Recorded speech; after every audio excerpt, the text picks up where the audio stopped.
Heydər Əliyev Fondunun dəstəyi ilə 9-cu Muğam Televiziya müsabiqəsi başlayır. Mədəniyyət Nazirliyinin və Azərbaycan Televiziyasının təşkilatçılığı ilə baş tutacaq müsabiqənin hazırda seçim turları keçirilir. Aprelin 30-na dək davam edəcək seçim turlarında münsiflər heyəti Respublikanın bütün bölgələrindən müsabiqəyə sənəd təqdim edən iştirakçılar sırasından 20 nəfər gənc və 10 nəfər yeniyetməni seçəcək.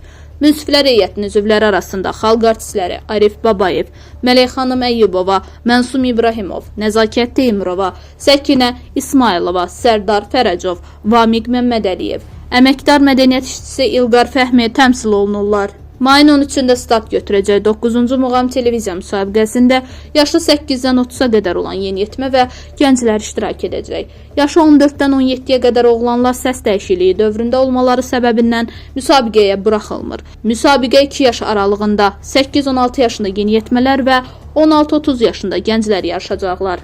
Həftənin 2-ci və 4-cü günlər Azərbaycan Televiziyasının və Mədəniyyət TV-nin canlı efirində əvvəl yeniyetmələrin, sonra isə gənclərin yarışması baş tutacaq və hər kateqoriya üzrə qaliblər müəyyən olunacaq.